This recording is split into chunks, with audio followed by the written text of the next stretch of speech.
Hello and welcome back to Scale War Machines. In this video we've got a new figure range called Dynamo Models. I was contacted by Sylvain, the founder of Dynamo Models, and he very kindly sent me some samples to review on Scale War Machines.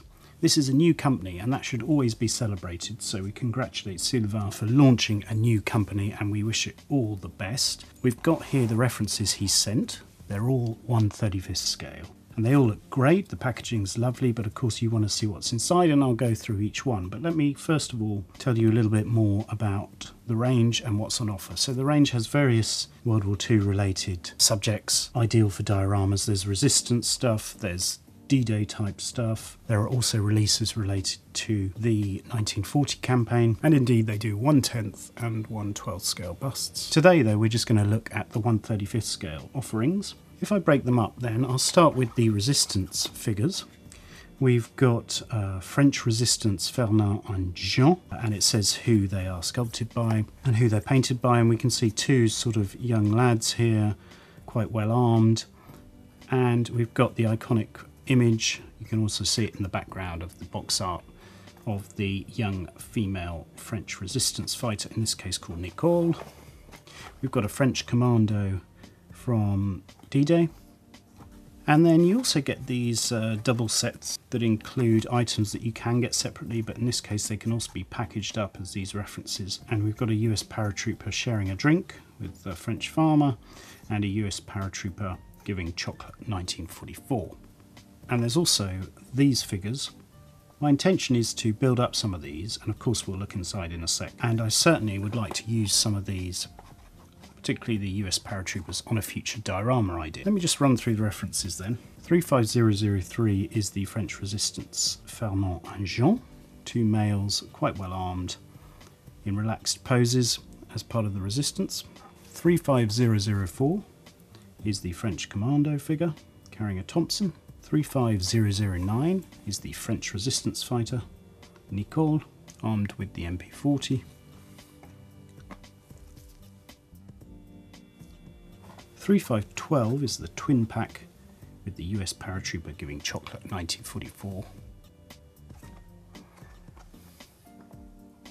350015 is the US paratrooper sharing a drink, again looking like Normandy and D-Day. And finally, 1/35th scale reference 35018 French tanker set 1940. If I begin with the resistance fighters then, we're going to open this one, 35003, and you can see nice details like he's got a Luger tucked in his belt, cartridges and so on. Those are some nice touches. There you can see the items that build up the figurines. Got a choice of two heads, which is excellent, and the facial sculpting looks pretty good too. Nicely done, no imperfections, really nicely done. Oh, I love the detail of the jersey, that's fantastic. Lovely detail and texture there, plus the creases. I don't think I've ever seen that done so well before. Oh, I like this, you get a choice of headgear, really good. Can't anticipate any problems. I will build some up for you. This is the French resistance fighter Nicole. Again, the fabric of the dress is really well rendered. Let's have a look at the face. Only one head in this one, but characterful and well done. Got the French Commando figure from D-Day. Oh, there's a lot going on with this one. So you've got backpack and supplies, all really well done. Moulding is precise and clean. Lots of little details like the knife, the characteristic rope. Bit of cleanup on this one. It's not too bad. Let's have a look at the gun, that's always a good test. Hand detail and the face. Again, two choices, which is excellent. I love these sort of diorama ready packs. Got a young boy and a paratrooper. Oh, and there's scenic details as well. That's really surprising. That's great. Wasn't expecting that. Okay, the facial details, good. Lots of choice as well in terms of the face. One slightly more angry looking and one more neutral looking. The boy looks well sculpted. There's the body. Oh, that's really nice. Look at the thinness of the moulding there. That's fantastic. The way the fabric folds, etc. And the general clothing sculpting is really good. The US paratrooper again, great. Really nicely done, yes. I look forward to painting this.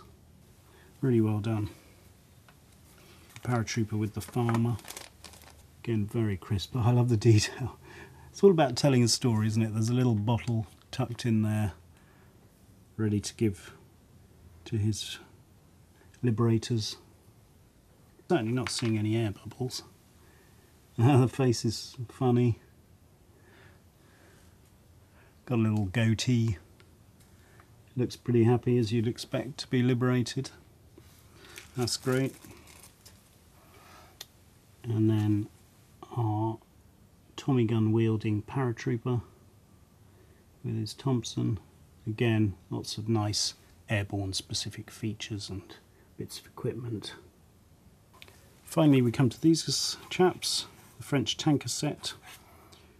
Two soldiers in relaxed poses, perfect for displaying either on your tanker shown here or on a wall or something like that.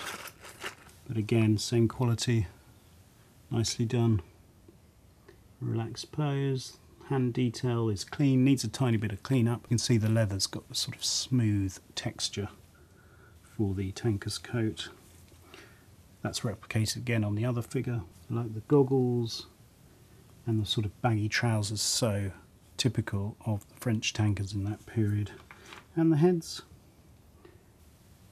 are nicely done. They are very different. One's got a bit more of a full face, looks a bit older.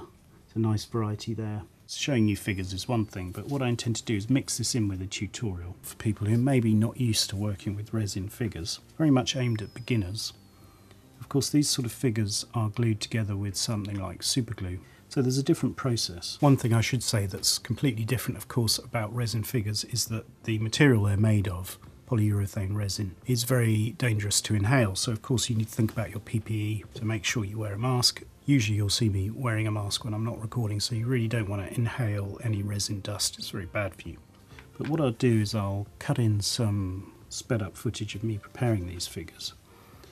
The tools I use to remove the resin parts from the runners are your basic modelling tools. Standard scalpel, razor saw, which you can get in different sizes, and also you might need a drill. A pair of sprue cutters are really useful to cut items off the runners. You need to be careful though and not cut too close to the moulded detail. So when I cut things, you'll see that I tend to remove one part, then leave a little bit of a stub, sand that down, and that allows you just to get nearer to the detail without damaging it. As you can see, there's actually a little tab here to ensure that you put the arm in the correct location, and you can damage all that if you're too aggressive. Clean up generally of that sort of finer detail is with files or a scalpel. I tend to use a sharp scalpel blade.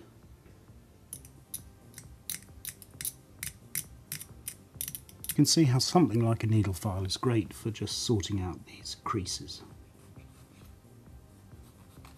You also want to clean up any mould residue, flash or lines from the moulding process, so keep an eye out for those. You can see them here being cleaned up. On these figures, they're generally very good quality. There are bits that need cleaning up, but not that many. Most parts have been cleaned up, mould lines have been removed, and everything but the finest pieces have been removed from their runners. Any breakages have been pre-drilled and metal is ready to pin them. And now comes the construction side. The difference, of course, with plastic is that you have to glue these figures with something like super glue. That's the best material to use, and I use rocket super glues by Deluxe Materials. What I like to do to avoid mess is apply it to a piece of scrap plastic. And then once it's all assembled, if indeed painting allows you to assemble it all in one go, then you can begin the painting process. One thing that's worth noting is that it's often a good idea to clean your figures and your resin components with something like soapy water. The idea behind that is to remove any of the mould release agents or contaminants that could be on the figure as a result of the moulding process.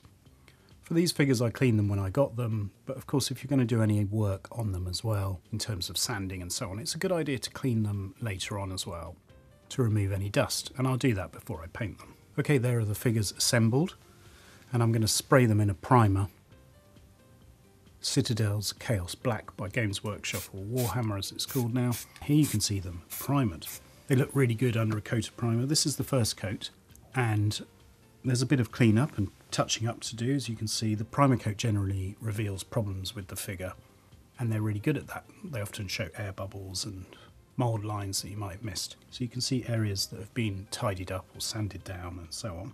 But they're now ready to paint. So to make this a bit more fun and interactive, I thought what we could do is you tell me which of these 3 references you want to see me paint. There's the French tank crew, the US paratrooper giving chocolate, and Nicole, the French resistance fighter. I should say I filmed in-depth process video of all of these figures from start to finish, showing things like the preparation in more detail, how I deal with gaps, mistakes, errors and so on. So I could do a full in-depth tutorial on any of these figurines as well. So if you think that's interesting, let me know and I'll do a full-length start to finish tutorial of a resin figure or figures. Let me know in the comments. What can I say about this new line of figures by Dynamo Models? Well, first of all, well done, Sylvain, for launching this brand. Lots of nice, interesting references. Sure to be popular, good blend of allied references, and they come out really, really well. There are plenty more references than what you see here, so I suggest you have a look at the website and make up your own mind. But certainly I've been impressed, and this is a range to look out for. Good subjects, excellent sculpting, and certainly something that's a bit more niche in terms of subjects, and you wouldn't necessarily find that easily in the range of plastic injection moulded manufacturers. Yes, there are little imperfections here and there, but that's all part of resin figures and the casting process. They were very minor, extremely easy to resolve, and these figures went together really well. Anyway, that's all for now. I'll see you in a future video. Thanks for watching, and bye.